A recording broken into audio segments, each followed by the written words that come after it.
رب دو جہاں، اے رب دو جہاں، ہر شے میں تیرے جلوے، ہر شے میں تیرے جلوے، ہر چیز تیری پہچان، اے رب دو جہاں، اے رب دو جہاں، اے رب دو جہاں، ہر شے میں تیرے جلوے، ہر شے میں تیرے جلوے، ہر چیز تیری پہچان، اے رب دو۔ الحمد للہ رب العالمین والصلاة والسلام علی سید المرسلین، اما بعد فاعوذ باللہ من الشیطان الرجیم، بسم اللہ الرحمن الرحیم۔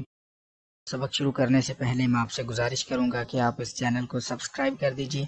آج انشاءاللہ حضرت ہم سبق نمبر 20 کو پڑھیں گے، اور سبق شروع کرنے سے پہلے میں آپ سے گزارش کروں گا کہ آپ اس چینل کو سبسکرائب کر دیجیے اور بیل آئیکن پر کلک کر دیجیے تاکہ آنے والی ہر نئی ویڈیو کا نوٹیفیکیشن آپ کو مل سکے۔ تو سبق نمبر 20 کے اندر آج ہم مختلف قواعد پڑھیں گے۔ سب سے پہلا قاعدہ ہم اظہار مطلق کا پڑھیں گے کہ ان 4 کلمات میں نون ساکن کے بعد حرف یرملون ایک کلمے میں آنے کی وجہ سے ادغام نہیں بلکہ اظہار مطلق ہوگا، اس لیے ان 4 کلمات میں گناہ نہ کریں۔ جیسا کہ آپ سبق نمبر 14 کے اندر پڑھ چکے ہیں کہ نون ساکن کے بعد حرف یرملون کے جو 6 حروف ہیں، اگر ان میں سے کوئی حرف آتا ہے تو ہم ادغام کا قاعدہ استعمال کرتے ہیں اور لام اور را میں گناہ نہیں کرتے، باقی 4 حروفوں میں گناہ کرتے ہیں۔ تو ادھر بھی ویسا ہے کہ نون ساکن کے بعد حرف یرملون آ رہا ہے لیکن یہاں پر گناہ نہیں ہوگا۔ میں آپ کو مثال دیتا ہوں، دیکھیے یہ آپ کے سامنے سبق نمبر 14 اوپن ہے، تو آپ دیکھیے کہ نون ساکن ہے، اس کے بعد جو حرف یرملون ہے میم الگ سے لکھا ہوا ہے، ادھر بھی نون ساکن کے بعد الگ سے، ادھر بھی نون ساکن کے بعد الگ سے، کہیں بھی آپ کو نون ساکن کے بعد جو حرف یرملون ہے وہ اس کے ساتھ اکٹھا لکھا ہوا نہیں ملے گا۔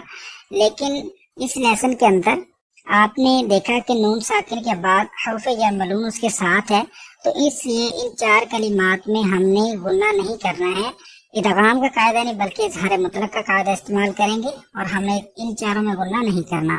تو شروع کرتے ہیں، آپ توجہ سے سنیے تاکہ آپ اس کو بعد میں اچھے بہتر انداز میں پڑھ سکیں۔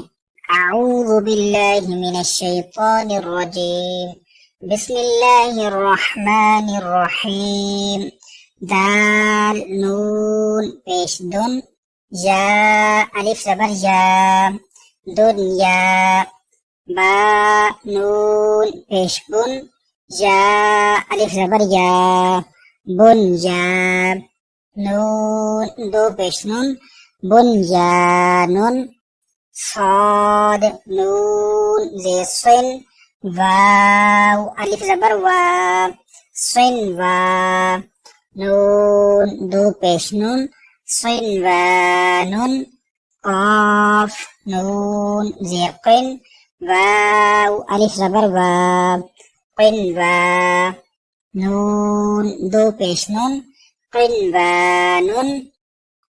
آگے سکتہ ہے، سکتہ یعنی کہ آواز روک کر سانس لیے بغیر آگے پڑھنے کو سکتہ کہتے ہیں، یعنی آواز رک جائے اور سانس جاری رہے، ان 4 کلمات میں سکتہ واجب ہے۔ سکتہ کا حکم یہ ہے کہ متحرک کو ساکن کیا جائے اور 2 زبر کو الف سے بدل کر پڑھا جائے۔ سکتہ سے مراد آپ یوں لے لیجئے، مثال کے طور پہ آپ کوئی چیز بول رہی ہوں اور اس کو بولتے ہوئے اچانک آپ 1 سیکنڈ کے لیے خاموش ہو جائیں، لیکن آپ سانس نہ دوبارہ لیں، صرف خاموش ہوں 1 منٹ کے 1 سیکنڈ کے لیے، اس کے بعد پھر ویسے ہی آپ بولنا شروع کر دیں آگے۔ تو اس طرح کی مثال، اس کو ہم سکتہ کہیں گے، لیکن ابھی ہم ان حروفوں کو پڑھیں گے تو مزید آپ کو پتہ چل جائے گا کہ سکتہ کیا ہے۔ واو زبر وا، قاف یا زیر قی، وقی، لام زبر لا، وقیل، میم نون زبر من، وقیل من، را الف زبر را، قاف دو زیر قن، راقن۔ اب میں نے ملا کر پڑھنا تو وقیل من، راقن، من کہہ کے میں نے اپنی آواز روک لی لیکن سانس نہیں لیا، تو اسی سانس میں آگے میں نے پڑھا اس حصے کو، تو ایسا اس میں کریں گے۔ کاف لام زبر کل، لام الف زبر لا، کلا، با لام زبر بل، کلا بل، را الف زبر را، نون زبر لا، رانا کلا بل رانا. اب اس میں میں نے سکتہ کیا ہے. مزید آگے چلیں گے. میم نون میم زیر میم میم را زبر مر میم مر قاف زبر قا میم مر قا دال زیر دی میم مر قدی نون الف زبر نا میم مر قدی نا. اب آگے ہا کھڑا زبر ہا ذال الف زبر ذا ہاذا. ملا کر پڑھیں گے تو ہم سکتہ کریں گے. مم مرقدنا هذا.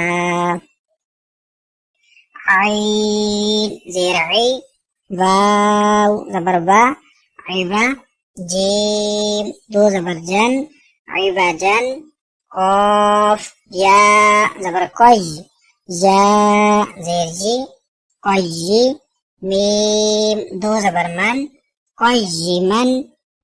اب ملا کر پڑھیں گے تو سکتا ہوگا اور دو زبر کو ہم الف سے بدلیں گے. عباجا قیمن. مزید آگے چلتے ہیں. ابھی یہ پہلا کلمہ ہے، اس میں ہم نے صاد لکھا ہوا ہے، لیکن سین جو ہے اس کلمے میں ہم پڑھیں گے. اس کلمے میں بھی سین پڑھیں گے، صاد نہیں پڑھیں گے. اور اس کے اندر صاد سین دونوں پڑھ سکتے ہیں. اس کلمے میں ہم صاد ہی پڑھیں گے، سین کو نہیں پڑھ سکتے. یا با زبر یب سین پیشتو یبسو تا پیشتو یبسوتو با سین زبر بس تا زبر تا بس تا تا دو زبر تن بس تا تن.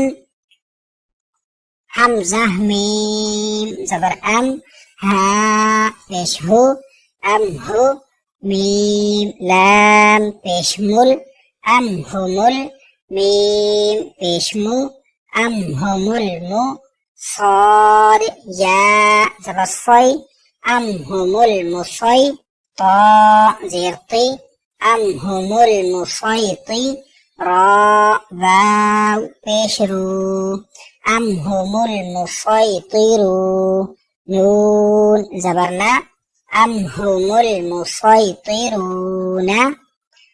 با زیر بی میم پیشمو بمو صاد یا زبصی بمصی تا زیر طی بمصیطی را دو زیر رن بمصیطرن. آگے ہے تسہیل کا قاعدہ. تسہیل کا مطلب ہوتا ہے نرمی کرنا، یعنی کہ دوسرے حمزہ کو نرمی کے ساتھ پڑھنا. ایک یہ حمزہ ہے، ایک یہ جو نیلے رنگ کا ہے یہ حمزہ ہے، اس حمزہ کو نرمی کے ساتھ پڑھنا. تو قرآن پاک میں صرف ایک ہی کلمہ ہے جس کے اندر ہم تسہیل کا قاعدہ استعمال کرتے ہیں اور تسہیل واجب ہے. اور دوسرا قاعدہ امالہ کا، زبر کو زیر کی طرف اور الف کو یا کی طرف مائل کر کے پڑھنے کو امالہ کہتے ہیں. یعنی کہ زبر کو زیر پڑھنا نہیں ہے، الف کو بھی یا پڑھنا نہیں، صرف مائل کرنا اس طرف، اور اس طرح پڑھنے کو ہم امالہ کہیں گے. امالہ کے را کو اردو کے لفظ قطرے کی را کی طرف پڑھیں قطرے. تو یعنی کہ جو رے ہے رے کی طرح ہمیں پڑھنا ہے، اس کو ری نہیں پڑھنا بلکہ یعنی کہ رے پڑھیں گے. تو یہ کلمہ اس کو ابھی ہم پڑھیں گے تو آپ کو پتہ چل جائے گا. حمزہ زبر آ حمزہ عین زبر آ نہیں پڑھنا بلکہ آ. اس کا آسان طریقہ یہ ہے کہ آ کو ہی ہلکا سا لمبا کر دیں آ، تو یہ تسہیل ہو جائے گی. جیم زبر جا آ جا میم یا زیر مج آ جا مج یا واو دو پیش یوں آ جا مج یوں واو زبر وا اعجمیوں و عین زبر ع را زبر را عرا با یا زیر بج عربی یا دو پیشیون عربیون جمیع عربی. اب امالہ کا قاعدہ میم جیم زبر ماجے را امالہ والی رے، اس کو ری پڑھنا رے، را امالہ والی رے مجرے، ہا الف زبر ہا مجرے ہا، با حمزہ زیر بی سین زبر سا بئسا، لام سین زیر لس بئسلس، میم لام پیش مل بئسلسم فا پیش فو بئسلسم الفو، سین واو پیش سو بئسلسم الفسو، قاف پیش کو بئسلسم الفسوق. اس لائن کو میں دوبارہ پڑھ دیتا ہوں بغیر ہجوں کے. اعجمی وعربی مجریہا بئس الاسم الفسوق. اور لائن 2 جو ہے اس کو بھی دوبارہ سن لیجیے. وقیل من راق کلا بل ران من مرقدنا هذا عوجا قیما. اسی کے ساتھ آج کا ہمارا سبق مکمل ہوا. کل انشاءاللہ عز و جل ہم سبق نمبر 21 کو پڑھیں گے. اگر آپ کو یہ ویڈیو اچھی لگی ہے تو اس کو لائک اور شیئر ضرور کیجیے. دعاؤں میں یاد رکھیے گا. السلام علیکم ورحمۃ اللہ وبرکاتہ. اے رب دو جہاں، اے رب دو جہاں، ہر شے میں تیرے جلوے، ہر شے میں تیرے جلوے، ہر چیز تیری پہچان. اے رب دو